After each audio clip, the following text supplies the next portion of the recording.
All right, folks, coming up on Roland Unfiltered for Tuesday, February 5th, 2019. Donald Trump gives his State of the Union address tonight, but members of Congress are already reacting to it. We pretty much know what the hell he's going to say. We'll hear from Congresswoman Karen Bass, chair of the Congressional Black Caucus, and also Ayanna Pressley, new member of Congress from Massachusetts, and Brenda Lawrence of Michigan will join us live. More drama in Virginia as blackface shamed Governor Ralph Northam hires a private eye to try and figure out who is in those racist pictures. I wonder if it's going to be the same folks that OJ and Donald Trump hired. Also, the woman accusing Lieutenant Governor Justin Fairfax of sexual assault has hired the same D.C. law firm represented Dr. Christine Blasey Ford. We have those details. Actor Liam Neeson confessed to trying to kill a black man in revenge for his white female friend being raped. I'll break down to you why that's very familiar to black folks in America. Also, updates on 2 legally armed black men being killed in seconds by police officers. One of those cops was cleared in Alabama. His mother speaks out, and we'll talk with attorney Ben Crump. We'll also take a look at a school district in Michigan that's being sued for having a racist environment all over its school system. It's time to bring the funk on Roland Martin Unfiltered. Let's go. He's got it. Whatever the biz, he's on it. Whatever it is, he's got the scoop, the fact, the find. And when it breaks, he's right on time and it's rolling. Best believe he's knowing. Putting it down from sports to news to politics. With entertainment just for kicks, he's rolling. It's on go, y'all. It's Roland Martin, yeah. Rolling with Roland now. He's funk, he's fresh, he's real, the best, you know he's Roland Martin now.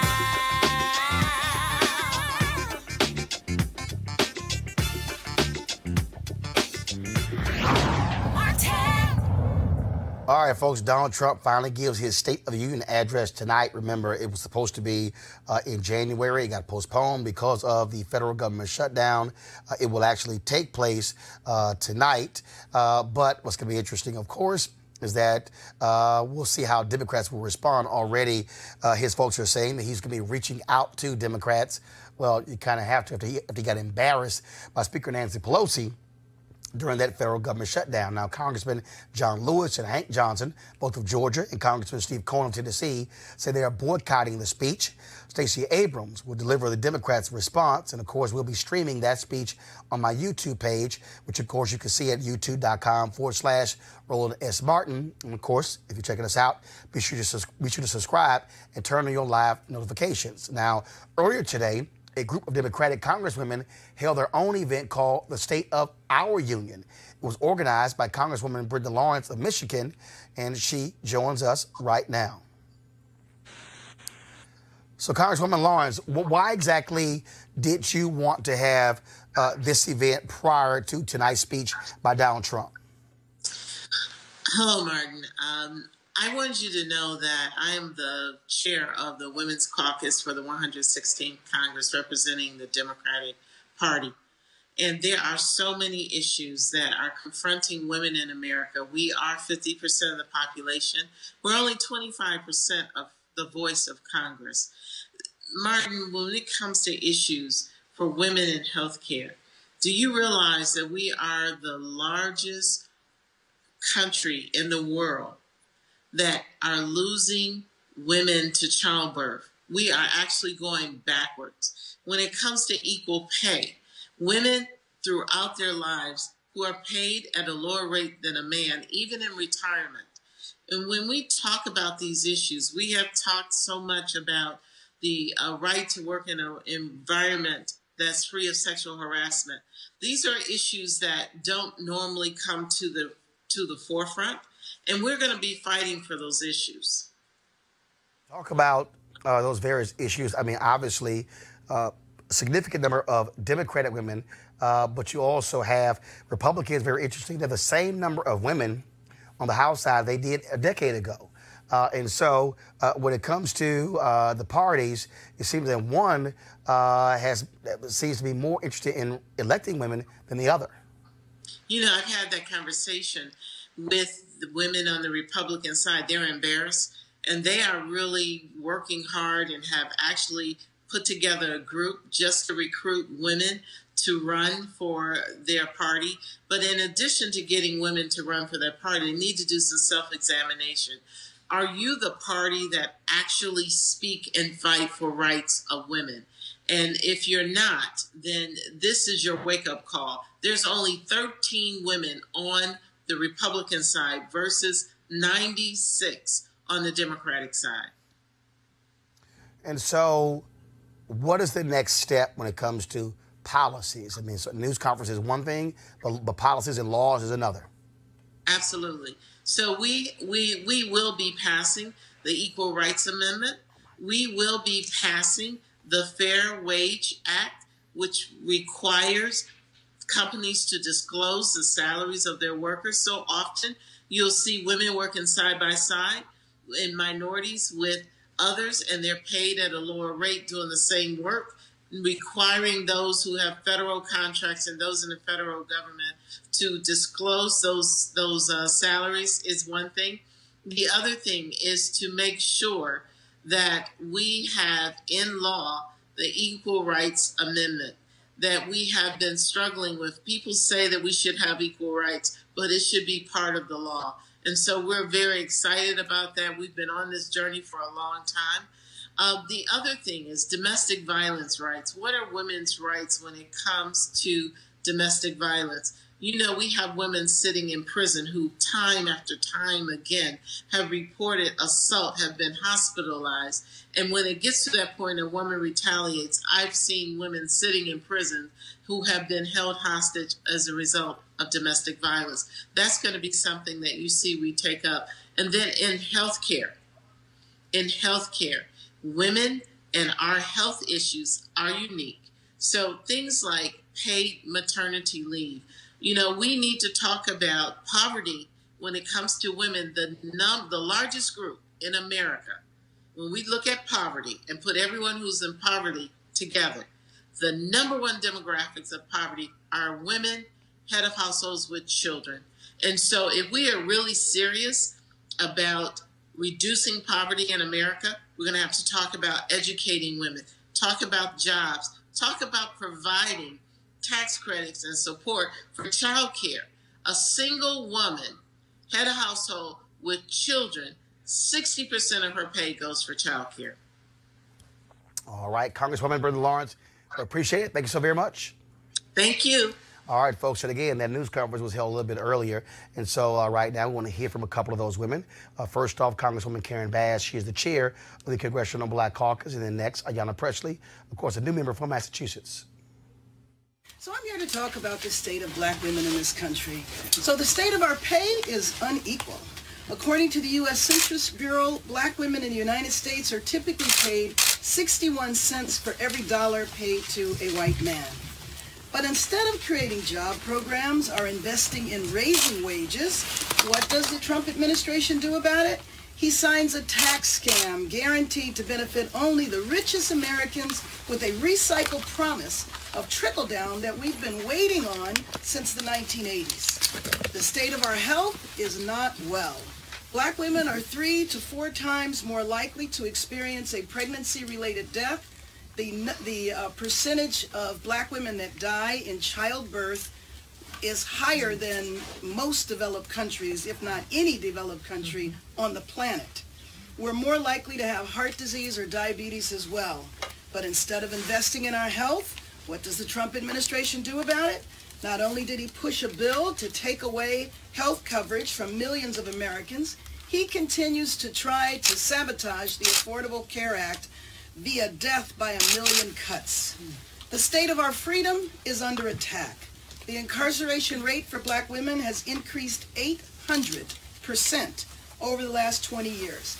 At every level, how women get involved in the criminal justice system, what happens to them while they're incarcerated, and what happens when they get out Our criminal justice system lags behind in modernizing and humanizing the way it treats all women, but especially black women, given the disproportionate numbers. The state of our pay, the state of our health, and the state of our freedom, unfortunately, there's not much good news. But the state of our voice. The state of our voice is powerful. The administration saw it in November 2017 when Alabama took Doug Jones to Washington, D.C. The senator from Alabama was elected because of the support of black women. The administration saw it in November of 2018 when we took back the House and watched history made as the first and second time a woman in the House of Representatives was Speaker Nancy Pelosi. And you know what? He hasn't figured out how to deal with that situation at all. But the power of our voice is clear. We will hear the power tonight. The woman I believe was elected as the governor of Georgia when she delivers her inspirational message, Stacey Abrams. We know that the administration will not be able to resist an attack afterwards. He attacks because basically he's afraid of the power of our voice. But whenever we are faced with attacks, we know that still we will rise. Thank you. Tonight, we expect the occupant of the White House to utter the customary phrase, "The state of our union is strong." If that is true, it has little to do with the Trump administration. If our union is strong, it is because of its resilient people who have succeeded in spite of, not because of, the actions of this administration. If our union is strong, it is because of the people who have endured, who have sacrificed, who have mobilized and organized to fight for our fundamental human rights. If the state of our union is strong, it is because of dreamers like my guest for tonight's State of the Union, Stephanie from East Boston, who refuses to allow her future or her family to become bargaining chips. She is a dreamer, her father is an asylum seeker, and her mother is a TPS holder. Stephanie bravely stands up against this hate wall and the emboldening of rogue agencies with racist policies. She is standing up on behalf of her family and her entire community. If our union is strong, it is because of mothers like Sabrina Fulton, who know the unimaginable pain of a gun stealing their child's life. A child like 17-year-old Trayvon, who would have celebrated his 24th birthday today. Women like Sabrina Fulton and Lucy McBath, who are fighting every day to ensure that not one more parent knows the harrowing loss of gun violence and racial profiling. If the state of our union is strong, it is because of survivors of sexual assault, who, when we were faced with forces that tried to silence us, we marched, we rallied, and we built our own megaphones. If the state of our union is strong, it is because of the disability advocates who put their bodies on the line fighting for healthcare justice. Today, we fortify ourselves with a vision of what is possible, policy anchored in community and crafted by those most impacted. Each of the women standing here today represents hundreds and thousands more. We walk through this life not just as individuals, but carrying all those we have loved, we have lost, and who have shaped us. Together we assert that no one should go bankrupt while fighting for their lives. We can have Medicare for all.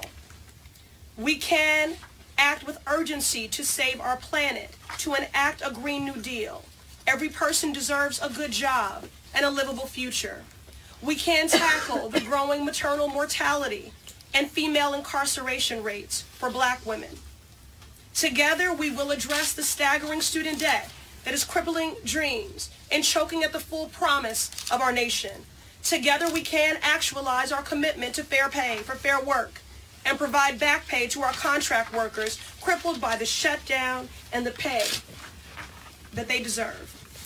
Together, we can end the public health crisis of gun violence that is claiming lives on city blocks, at schools, and in our faith houses. We have the conviction, we have the political courage, we have the women we need to lead us through this pivotal moment in our nation's history. We have each other, and we are the majority. All right, folks, let's go to our panel. Jessica Fulton, Economic Policy Director for the Joint Center for Political and Economic Studies. Malik Abdul, Republican Communications Consultant. Teresa Lundy, Founder, TML Communications. Now, Obviously, everybody's talking about Donald Trump. I was going to be reaching out to Democrats. Okay, his State of the Union speech. These are typical. What do you expect tonight? I'm really expecting for him to double down on this statement he's been making about how America has been better for black folks since he got into office. I think that's something that he has not actually shown to us, and I think that we need to look for Stacey Abrams to kind of rebut that in her comments later. Yeah, I think we're going to get some, he's going to reach across the aisle in some ways. What I would like to hear is what he offered as far as DACA. I would like to hear more of that. From what I'm hearing, even on television, it's not going to be a combative sort of State of the Union, which is what I prefer. Of course, it's all, for the cameras, the whole standing up, sitting down. We're going to expect more of that. We're looking forward to Stacey Abrams. It's not as historic as, some other things, but, I'm looking forward to that. But, it's going to be a run-of-the-mill state of, Teresa, him giving a speech trying to reach across the aisle is irrelevant when you look at what just took place with this shutdown.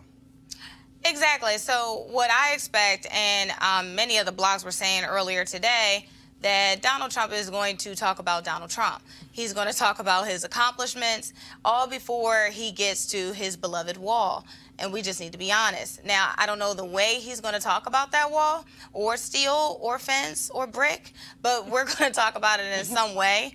But again, I would love to see if, we can kind of round up that statement and probably begin to start to heal the country outside of just talking about what he's done and why you need to keep me in office. And, and to your point, one of the things that we were told before the shutdown, the idea is that we need to open up the federal government in order to get the negotiations going. So I don't know to what extent the negotiations have been going that well.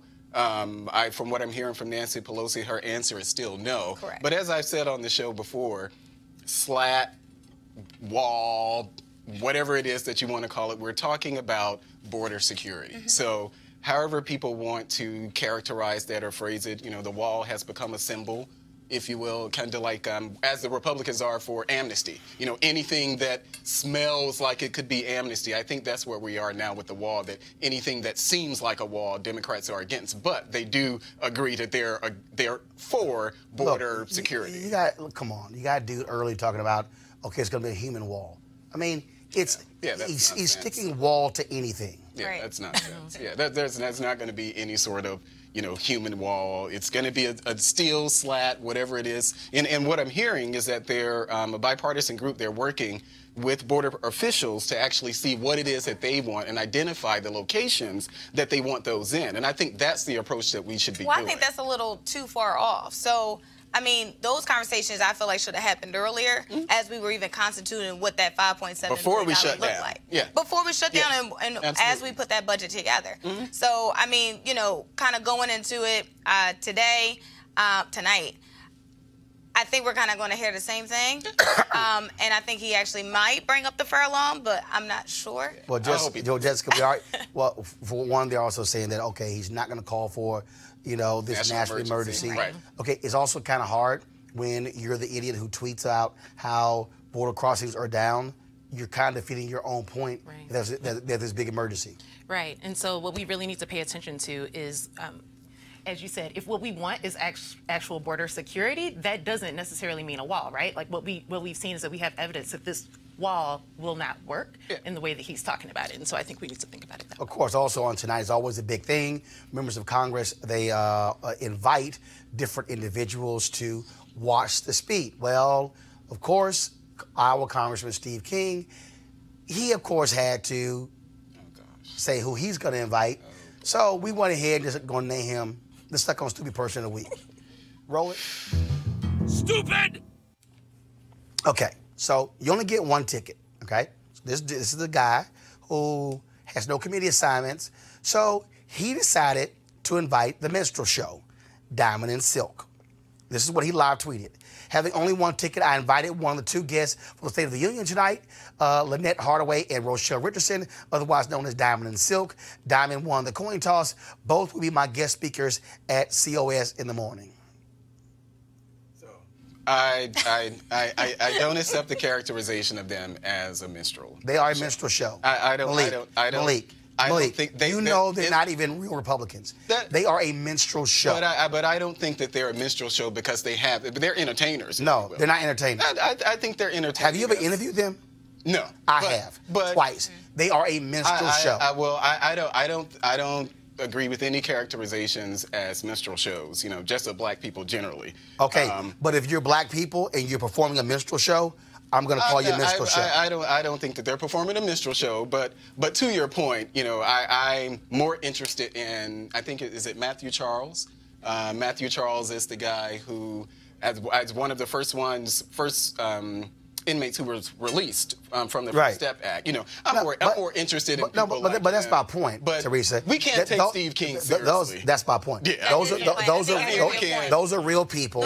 And here you got a guy who got slapped down for praising white supremacists. Correct. What does he go do? Ooh, let me go find two of the black people. Yeah, that's what he did. A minstrel show. Supporters, right, who actually flipped a coin and decided, you know, they're going to show up, probably with their better half on FaceTime. So I'm not a fan of them. They came to Philadelphia a few months ago, and that's the first time I've heard somebody coin them as a minstrel show, but I can actually probably say that's really what it was at the hotel, and I was just like, bruh, we got to do better. Yeah. You know, because the audience wasn't African-American centered. It was, you know, white, you know, in a black neighborhood. So, you know, I was very... It's a minstrel show.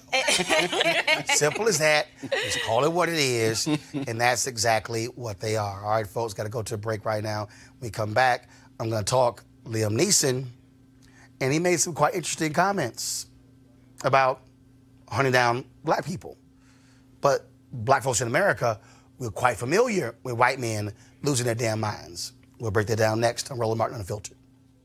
Hey fam, I want you to like, share, and subscribe to our YouTube channel, youtube.com/Roland S. Martin. And don't forget to turn on your notifications.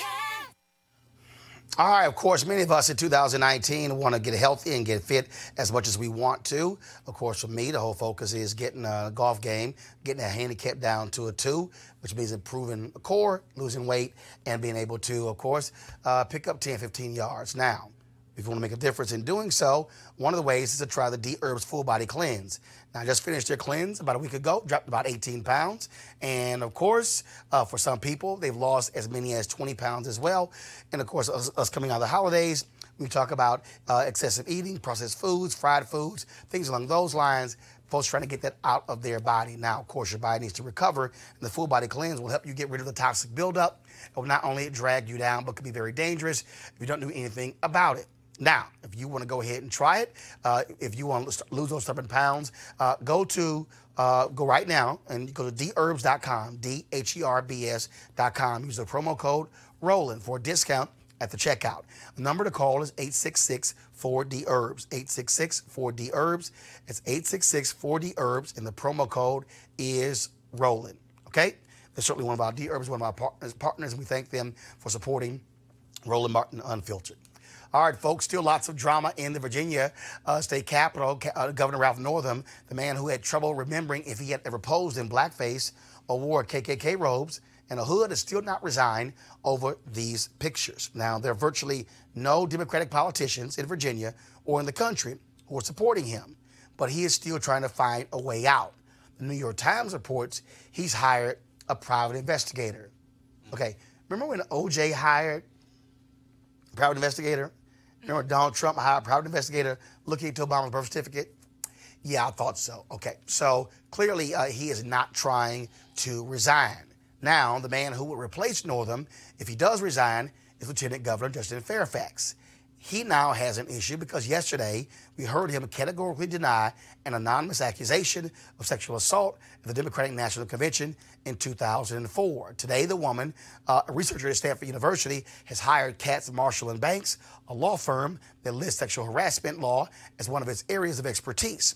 They represented Dr. Christine Blasey Ford, the woman who accused Supreme Court nominee Brett Kavanaugh of sexually assaulting her.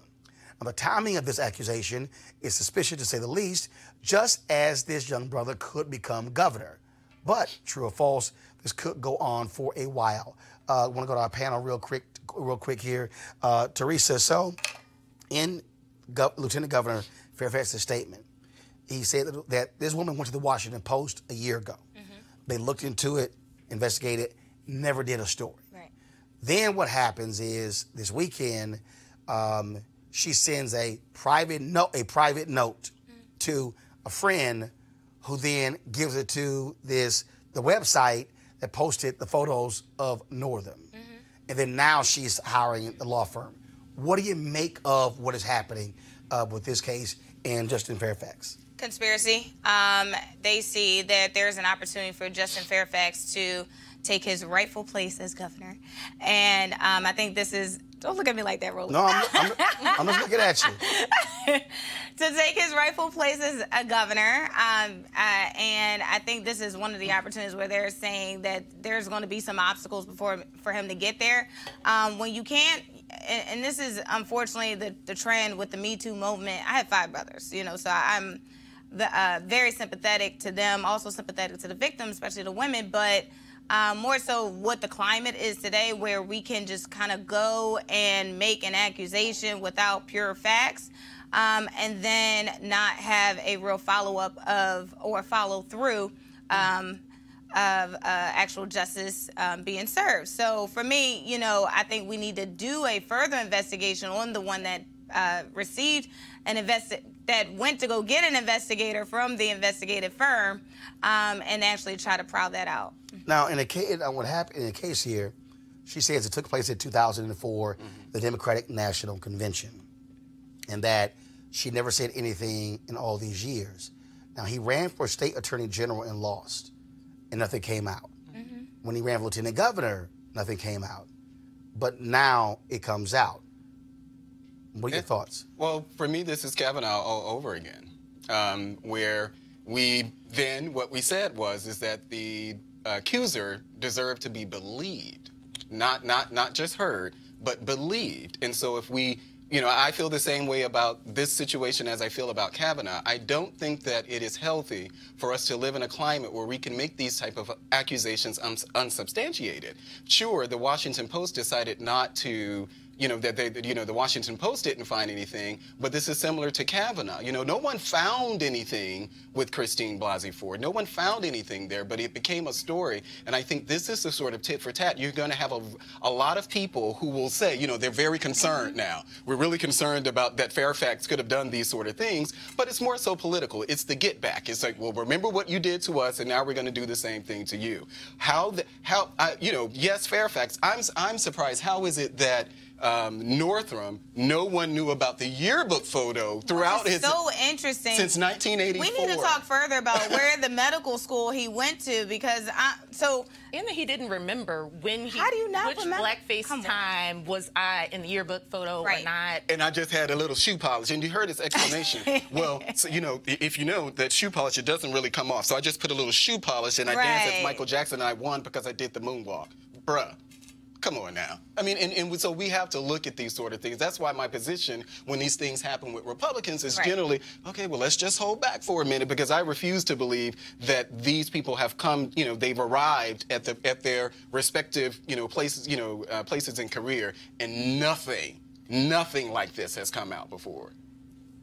I think I would love to see a Governor Justin Fairfax as well, right? But I think we really need to be cautious in how we talk about women who come forward with these kinds of accusations. I think those are very serious things, and I don't think that people generally do this because you're not elevated as a woman because you come out and say that somebody did something like this to you, right? And so we just have to be mindful of that. Especially black women. Especially black women, right? And so we just need to be mindful of that. That said, we do know that Governor Northam wore blackface at some point in his life and felt like that was something that was normal for Virginians at that time. Next to somebody with a white hood. And so, and the problem that I have with the story is that, I think what I heard is that someone who attended the school, they were so bothered, they were so offended by his comments around abortion, that then they decided to, they're so offended by abortion that they decided to leak it now, as opposed to, it wasn't offensive not then. the issue itself, but because his abortion comments. Right. Right. That gives a real He indication could be of. racist. Oh, that's fine. That's right. Right. But But just not Oh, no, no, shows no. us their priorities. Right. Gotcha. All right, folks. Let's talk about this next story. Now, when actor Liam Neeson admitted during a recent interview while promoting a new movie that he once went looking for an anonymous black man to kill as a way of seeking revenge for a white female friend of his being raped, it shocked the sensibilities of some. But all Liam was doing was revealing what has been the white man's longtime rage, protecting his precious white woman from those savage black brutes. It is the story of the black man in America.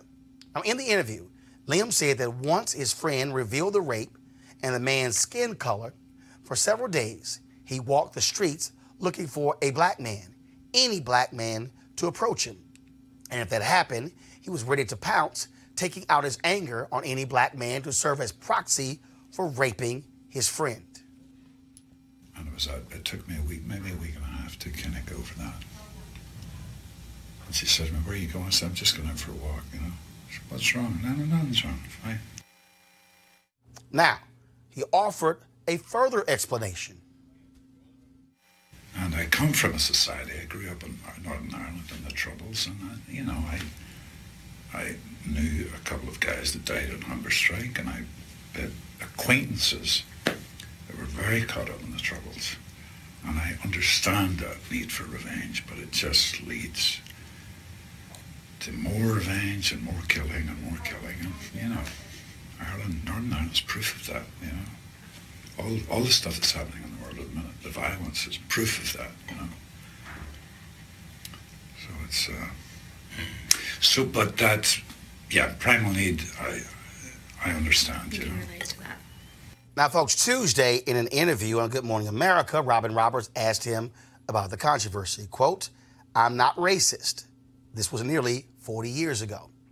"Sorry, Liam, you don't get off that easy." The reason why I can't just easily brush off Liam's racial revenge story is that our history is filled with similar stories. White woman cries rape, and black men pay the ultimate price at the hands of the Liam Neesons of the world. If you take a tour throughout history, one of the great reasons for racial separation was the fear of miscegenation. Whites and blacks having interracial babies. Now, some of the most hateful and vile speeches and writings by politicians, journalists, and other white men in the 1700s, 1800s, and 1900s was the fear of their precious white women being violated by black men. The thought of black men touching their pristine white women drove these white men mad, leading to acts of brutality against many across the country. The image you see right here is Jesse Washington. Now, in 1916, Jesse Washington was a black teenager working in Texas. He was accused of raping and murdering the white wife of the man whose farm he worked at. Once convicted, the trial, first of all, lasted an hour, and the jury deliberated for 4 minutes. He was dragged from the courthouse and lynched in Waco, Texas. His body was burned, and his remains were dragged through the town, body parts sold as souvenirs. 1921, the Tulsa race riot, legendary because of what was known as Black Wall Street, an area of Greenwood, Oklahoma, where numerous black-owned businesses thrived. When a black man was accused of raping a 17-year-old white woman, white men went on a rampage, leading to the deaths of nearly 300 black folks, more than 6,000 injured. The 35-block area that was considered the wealthiest black community in America was totally wiped out. The Oklahoma Commission that studied the Tulsa race riot of 1921 determined that the city conspired with the white rioters and were responsible for the destruction. But Oklahoma has refused to pay reparations to the descendants of the Tulsa race riot. Many of us know about the Rosewood Massacre because of the 1997 film directed by John Singleton starring Ving Rhames and Don Cheadle. In 1923, the all-black town was destroyed by a mob of white men after a white woman in a nearby town was beaten and supposedly raped by a black drifter. The charges were never proven, but that was enough for white men to terrorize the black residents of Rosewood. the entire town was torched and no one was ever arrested. Rosewood was never inhabited again. The story of the famous Scottsboro boys riveted the world. In 1939, 9 black teenagers were falsely accused of raping 2 white women. Their legal fight, which attracted international attention, was intense, leading to numerous appeals and led to 2 Supreme Court decisions. Those men went in and out of prison. Several were later granted parole. One of them also spent a significant amount of time in prison and died. They, folks, were innocent of raping a white woman. In 1949, in Roland, Florida, 4 black men were accused of raping a white woman. 3 of the men were imprisoned and beaten before trial. 1 was hunted down and shot and killed before he was even charged. An all-white jury sentenced 1 of the men to life in prison and 2 to death. When the Supreme Court ordered a retrial for the 2 given death sentences, the sheriff drove the 2 to a field and shot them both. 1 of them died. Florida Governor Ron DeSantis last month granted posthumous pardons to all 4 men. The woman who said the 4 raped them, Norma Paget, who is now 86, testified and still contends the 4 men did it. Folks, there are far more stories I could cite where accusations of rape by black men against white women led to massive violence and death of black people. Now, someone may suggest that Liam should get a break because what he described happened 40 years ago, and he never acted on those racial fears. But folks, we're still dealing with this evil. The brutal rape of a white woman in 1989 set off racial tensions in New York City that rivaled those of the early 20th century. The viciousness against the 5 juveniles arrested for the crime set off hate-filled talk in newspapers, on talk radio, and television. You might call them the Central Park 5. Even Donald Trump got in on the act, taking out full-page ads in New York City newspapers saying the 4 black men and 1 Latino arrested should get the death penalty. Even though the men were exonerated after they went to prison, Trump, to this day, has refused to apologize to the Central Park 5. Now, you may say, well, that was 1989. Okay. When Dylan Roof walked into a black church in Charleston, South Carolina, and killed 9 black people at a Bible study, his white male fear was one of the reasons. This is what Dylan Roof told FBI agents to explain the terror. Quote, well, I had to do it because somebody had to do something because, you know, black people are killing white people every day on the streets, and they rape white women, 100 white women a day. The fact of the matter is what I did is so minuscule to what they're doing to white people every day, all the time. The terror that white men have unleashed on black men over the course of America's history has been devastating. Never mind the centuries black women were raped at will by their white slave masters during slavery. Black people have never responded with the kind of widespread violence in retribution for what white folks did to black women. The few slave rebellions were all stopped, and black men like Nat Turner were murdered and dismembered. Folks, Liam Neeson is no hero because he sought to avenge his white friend's rape. He was more than willing to take the life of a black man, any black man, to serve as his way of exacting revenge. What was deep inside of him is not rare. He is just like many white men who came before him. I'll be back. Roland Martin Unfiltered. Hey fam, I want you to like, share, and subscribe to our YouTube channel, youtube.com/Roland S. Martin. And don't forget to turn on your notifications. You want to support Roland Martin Unfiltered? Be sure to join our Bring the Funk fan club. Every dollar that you give to us supports our daily digital show. There's only one daily digital show out here that keeps it black and keep it real as Roland Martin Unfiltered. Support the Roland Martin Unfiltered daily digital show by going to RolandMartinUnfiltered.com. Our goal is to get 20,000 of our fans contributing $50 each for the whole year. You can make this possible. RolandMartinUnfiltered.com. Hey fam, I want you to like, share, and subscribe to our YouTube channel, youtube.com/Roland S. Martin. And don't forget to turn on your notifications.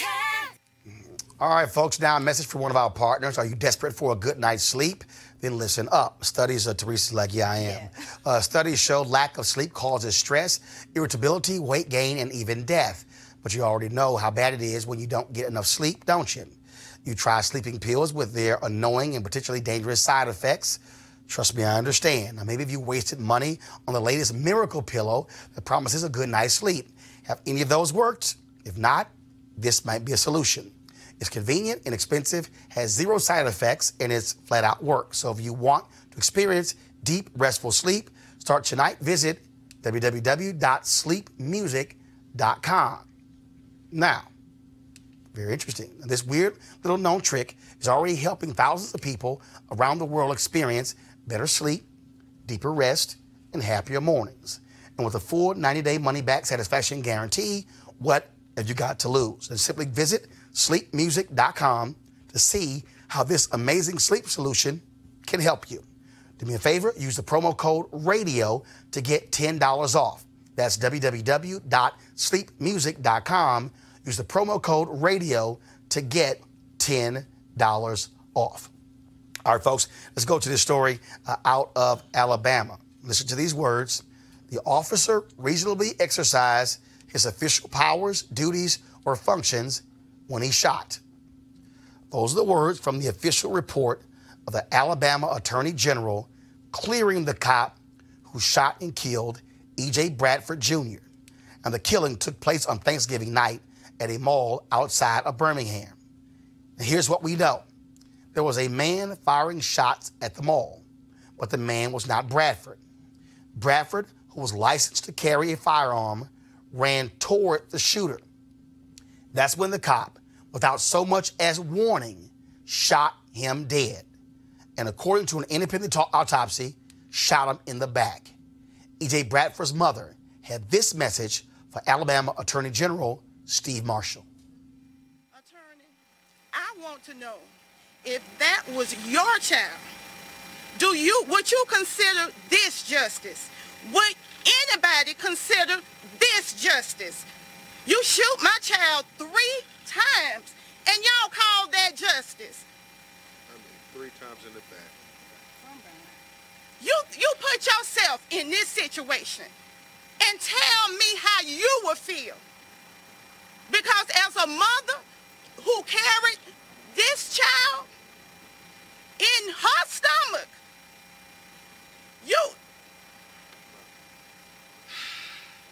I want to know how you would feel. I just want to know how you would feel if this was your child. You're a punk. Are we really equal? Is the Constitution really for real? Do we really abide by the Constitution? Or does the color of your skin determine it? It determines it. Yeah. The Bible says there's no difference between Jews or Greeks or anybody. When Jesus died, he died for us all. So maybe we need to revisit the Constitution. All right, folks, going to my panel right now. Now, what was strange here was the Alabama Attorney General removed the case from the black DA there in Birmingham because there was a photo the black DA had taken with one of the activists who was protesting this case. Yet the same black activist was in a photo with the Alabama Attorney General. And for Ben Crump and others, they say that it is shameful that why did the Alabama Attorney General step in and remove this case from that black DA, and now we have the result of the Alabama Attorney General. I can't imagine what what his mother is going through right now. And I think, she really speaks to what I think a lot of people are thinking. Like, she did not see justice. She is not seeing justice. And so I think, yeah,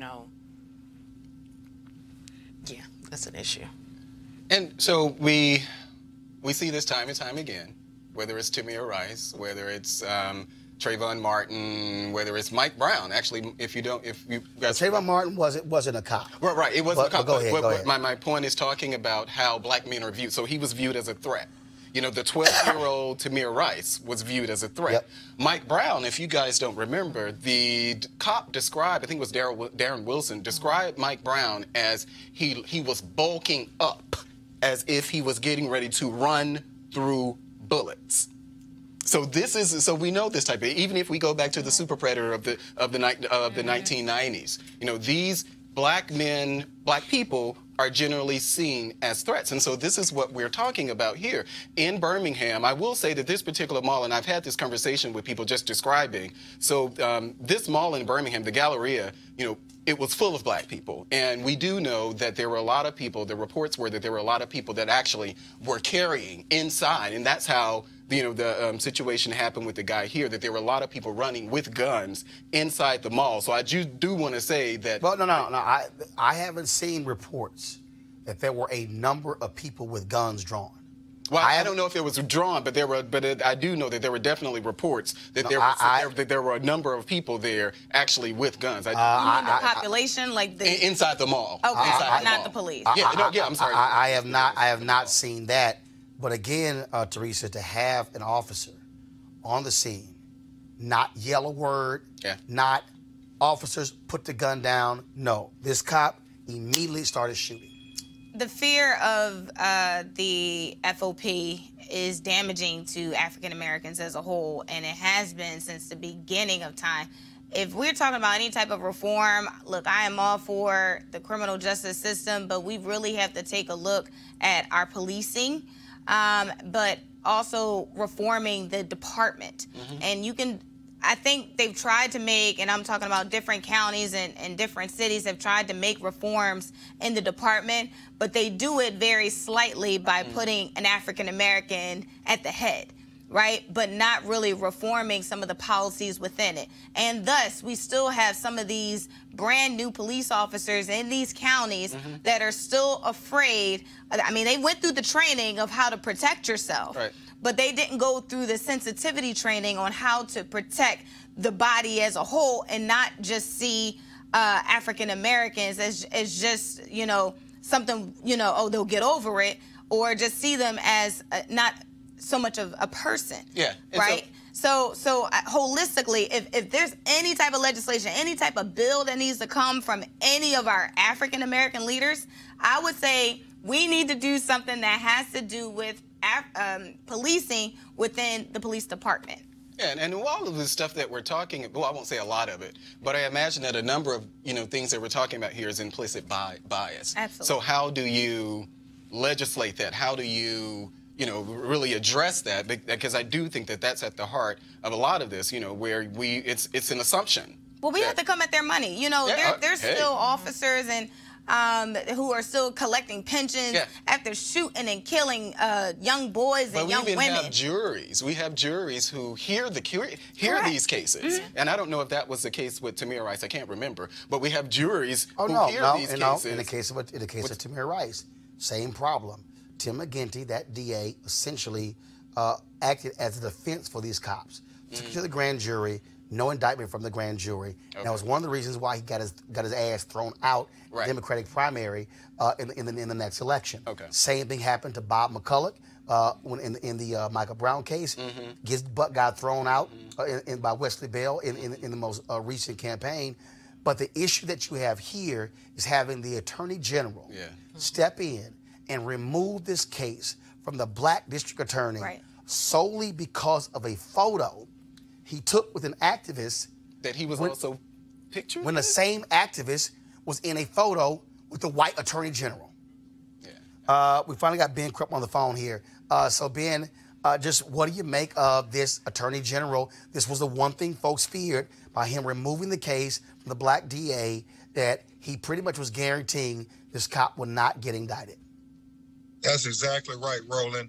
I'm here with E.J. Bradford's family and supporters outside the Hoover, Alabama City Hall, and they are announcing that there's going to be a state of the union tomorrow at the Attorney General Steve Marshall's office in Montgomery, Alabama, because I've never seen disrespect like this, Roland. And, you know, we've been on some battles over the years, but this Attorney General did not even have the respect to talk to the family on the telephone once, not much less to meet with the family today when he announced this decision. And on top of all of that, Roland, he released the report and the videos that he wanted to release. We still haven't got all the videos released yet, but he released it to the media before he released it to the family. So since he didn't have the decency and the respect to come and see the family in Birmingham, Alabama, the family and all the supporters and protesters are going to see him tomorrow at his office and show him the same respect that they gave them in the community when he usurped the authority and took it away from the first elected African-American DA. And as E.J. Bradford's father said, it was because it was an orchestrated cover-up, and he was going to do this all along. Everything in that video is just his version of trying to sanitize the unnecessary and excessive use of force they used to kill E.J. Bradford Jr., who was shot 3 times. And when you look in that video, Roland, there is nothing that E.J. Bradford did that he did not have the legal right to do. In this whole report that they issued, never did they say he was not a law-abiding gun owner with a permit to own such gun. And here in Alabama, where the gun lobby is really strong, you have a right, if you have a permit, to defend yourself or for the protection of others. E.J. Bradford was not involved in any altercation now that we see this video. In fact, when the confrontation first started, he had his back to the confrontation. When the shots rang out, he ran away, just like everybody else. They tracked how far he ran. 50 feet he ran away, and then he looked around and saw that his friend, Brian Wilson, wasn't with him. That's when you see E.J. Bradford pulls out his gun, and he turns around and starts going back towards where the shots rang out. We don't believe he ever saw the police and didn't even know they were there. And the police, by their own admission, say they never offered him any verbal commands. So they said they saw him, and in 2 seconds, they made a decision he was the shooter, and they shot him. The one officer 3 times, the other officer never pulled his trigger. You know we're going to get into that in the civil trial, but it's really important, Roland Martin, the fact that they issued no verbal commands and made this decision because E.J. Bradford was a law-abiding citizen, never been arrested once. Never, ever had he failed to disobey lawful commands given by police. But because they saw a black man and had a gun, never questioned the fact whether he was a gun owner who had a permit. They just saw black, they saw a gun, and they shot. And it is just so disrespectful to his family that they have not yet released the name of the police officer. Why are they protecting this officer so much? I understand. Ben Crump, brother, I appreciate it, man. Thanks a lot. Keep us updated on what goes on. Will do, Roland. State of the Union tomorrow in Alabama. All right, sir. Thanks so much. All right, folks, we have an update on the police killing of a security guard in Chicago suburb. Jamil Robertson was subduing a man who had fired shots inside a Robbins, Illinois club. Robertson was wearing a vest with the word security on it. A police officer rolled onto the scene, told Robertson to drop his gun. When he didn't drop the gun he was licensed to carry, the cop shot and killed him. The cop, Ian Covey, is white. Some body cam footage of just after the shooting was obtained by USA Today under a Freedom of Information request. Here's part of it as a different officer is confronted by another security guard at the club. Because your man shot my man. Who did? The police shot security. That's what happened. That's all. And we getting shot. Okay. Stupid. Okay. The family of Jamil Robertson has filed a federal lawsuit. The Illinois State Police are investigating the shooting and expect to have a final report in April. Real quick to our panel here. Again, you know, the NRA always talks about, you know, being armed, things along those lines. Reality is this. If you black with a gun, you do not get the benefit of the doubt. No, we don't. And I mean, this is exactly what we've been talking about. You know, in a situation like this, a guy has on a security. I mean, what more would the police need to identify someone and separate them from the crowd? You know, what more do you need? I don't know what kind of vest it was, but security, you know, they all look the same. So what more do you need to actually show that I'm actually legit? And this just goes to is how black bodies are devalued. I feel like this is, I feel like reading an Octavia Butler novel or something after this. Yeah, I mean, unfortunately, if you're not white, it's not right. So all these stories are hurting my heart right now. You know, it's just so back to back, you know, and it's like, what more can you do? How many more rallies, how many more protests, you know, do you do before we actually decide to really come together and start doing what they're saying we expected them to do? You know, and I'm not saying we need to go there. That's definitely not what I'm saying, but it's really getting to a point where, you know, all these reforms aren't working, and I'm unsure. Roland, what are we doing?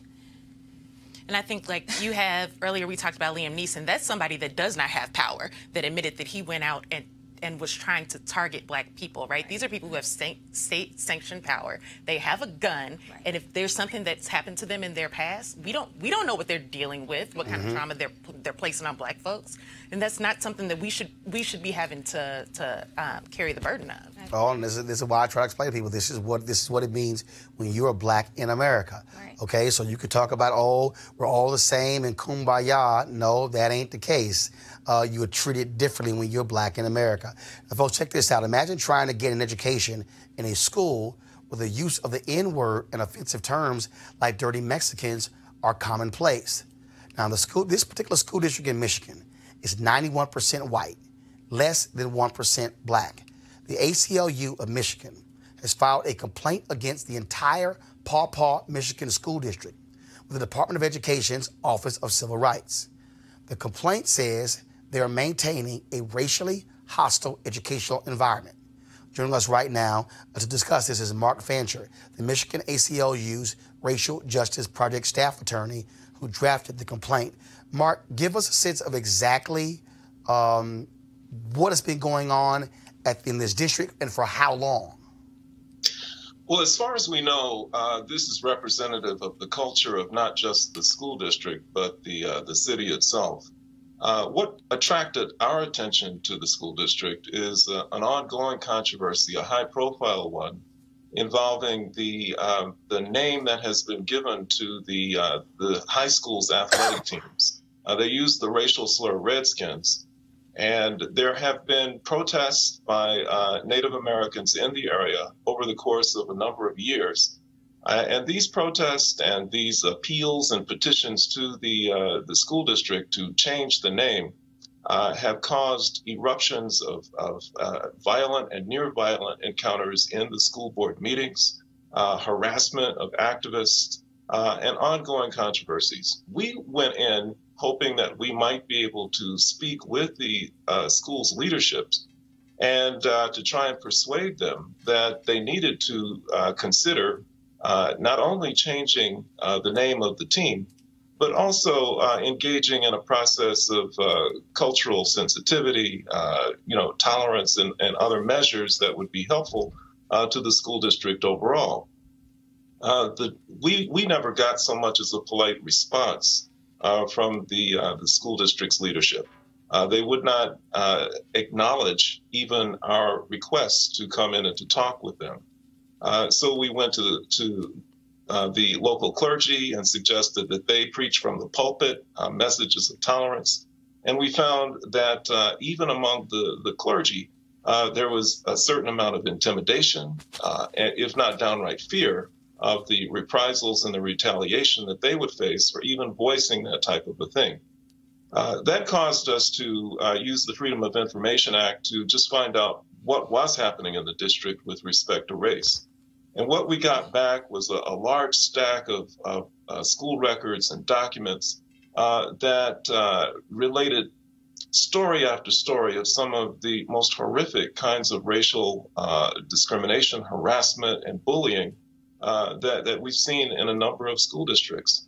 You know, a foreign exchange student being asked if she's a member of the Taliban, constant use of the N-word.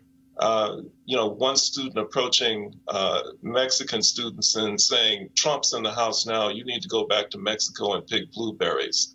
An adult who attended a school board meeting with the intent of voicing opposition to the Redskins name, who was punched in the face by someone who supported it. And so once we found that we were getting nowhere with respect to efforts to actually engage in dialogue, we felt we were left with no alternative but to go to the Department of Education's Office for Civil Rights. But here's the problem. When you say the Department of Office of Civil Rights, we're talking about Betsy DeVos. That's correct. They haven't shown they gave a damn about civil rights. Oh, that's clear. But we have to play the hand that we're dealt with.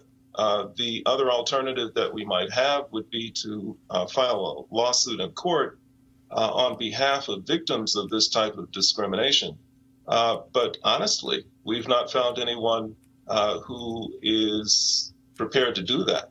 That's the level of fear that exists in that community. Just stepping out and revealing your name as someone who opposes this is something that creates that level of fear. And, you know, notwithstanding the politics of Betsy DeVos, it is our hope that the strength of the case itself will be one that will, at the very least, prompt an investigation by the Office for Civil Rights that can possibly lead to the discussion that we've wanted to have with school district leadership all along. And we may be able, through alternative means, to accomplish some of the things that we've hoped to accomplish. All right, Mark Fancher, look, good luck with that. We're certainly glad to see you guys on the case. Well, thank you very much. Appreciate your work. Thank you very much. All right, folks, before we go, I could not bypass another Stuck on Stupid Person of the Week.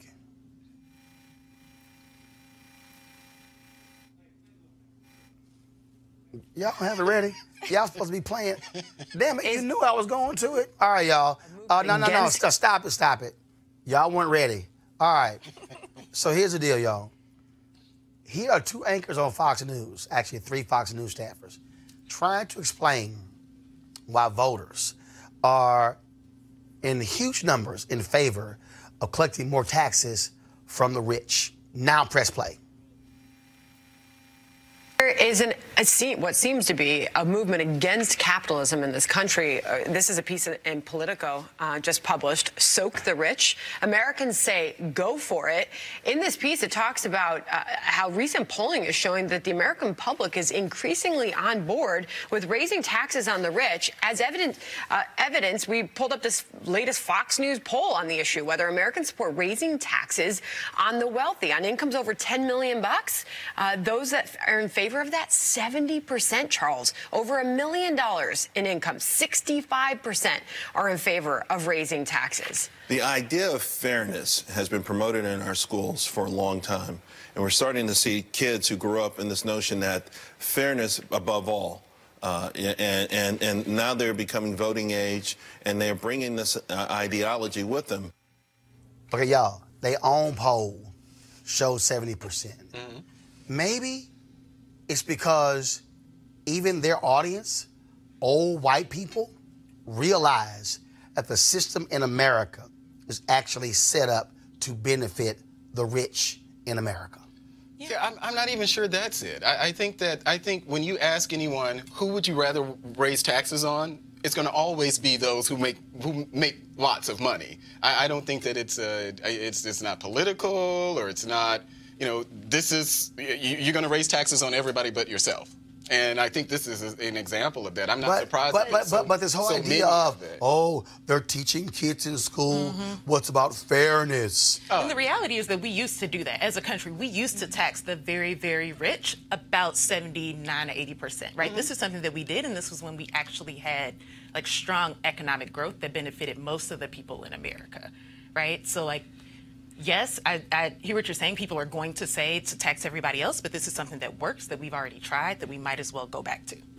I think we got to understand some of the basis of financial literacy. So we need to take it back to education before anybody starts teaching anything, you know, because the first talking point for Democrats, especially the socialists, tax the rich. Well, you know, after we tax the rich, what happens, right? So I'm kind of on the other side as it relates to that, but I think it also depends on how much, to what extent we're talking about. But what's so hilarious is when you talk about a 70% marginal tax rate, it's after the first 10 million. Okay, we are not talking about a hell of a lot of people in America. We are not. Okay, so we're not. Okay, y'all, everybody at home, this is what that means. If you make 9.8 million. It's not going to affect you. Yes. Now, how many of y'all out there right now is making $9.8 million? Okay? It's after the first 10 million. The reality is, in this country, the tax code is set up for the rich. All the breaks, the rich. You just saw a $1.5 trillion tax cut, largely for the rich. Okay? Who gets over more in this country? Donald Trump knows real estate people because they can sit here and write out real estate losses for 20 years, okay? Well, if you ain't got money, if you, like Trump, you can't go to Deutsche Bank and get $1 billion over a number of years, well, guess what? You can't run around buying buildings and properties and sitting here writing those losses off and you virtually paying no income tax and you banking all that money. Yeah, you're right. The system is not set up for anybody unless you are rich. And in this whole deal of this bullshit of, oh, no, see, they're going to take that money and they're going to reinvest. No, they're not. They're not going to sit here. We just saw with the tax cut. All of those companies. And the CEOs said it before they passed it. They said, we ain't reinvesting that money and we ain't giving that money back to workers. We're going to reward shareholders. And that's exactly what they did. But I just want to say that it's not, because we say rich, but I would actually add that I think it's people with access to whether it's power or information, because a lot of people, where you could be making $250,000 a year, that's not rich, but you could use you could finagle things as far as your finances is concerned and get a smaller no, that's no doubt. But the point is, but the rich will always benefit. Yeah, I mean, to that point, greatly. And in that poll, when you see 70%, and let's be honest, the reason a lot of these television anchors also are like, oh my God, what are you doing that? Because they're affected. There you go. But I think we should also say, I wonder if, that's a general poll. I don't think that it gave an actual number, but I wonder what number would people be comfortable with when they're talking about percentage-wise. Dude, the number was 70%. Go ahead. Okay, so it was 70%. It was 70%. Okay. They said over 10 million, right? If they wanted to hide something, they would have said, do you think the top marginal tax rate should be 70%? And then you could assume that, Yeah, but I'm telling you, I know, even Fox News folks like, oh, hell yeah, tax they ass. All right, y'all, we got to go. I want to thank our panel for being here. Again, we want you guys to support RolandMartinUnfiltered.com. I was going to take another day off. I'm trying to preserve my voice. As many of y'all realize, I'm allergic to smoke. Anytime cigarette smoke gets in my system, screws up my sinuses, chest congestion, cough. So I'm still battling that. Normally it takes anywhere from 3 to 4 weeks for that crap to get out of my system. And so it's been that case my entire life. But we're still here today. We're going to be, of course, live streaming. We don't care what Donald Trump got to say. We're going to be live streaming Stacey Abrams' response, the first African-American giving a Democratic response to a presidential State of the Union. So we're going to have that for you as well. And tomorrow we'll have a full breakdown of the speech and what it means moving forward when it comes to policy. Also, guys, on Thursday, I'm going to be live streaming my interview with comedian Ali Sadiq. All right. This is a brother who spent time in prison. This is a brother who's one of the funniest cats out here. And let me tell y'all, I've interviewed a lot of people in my career.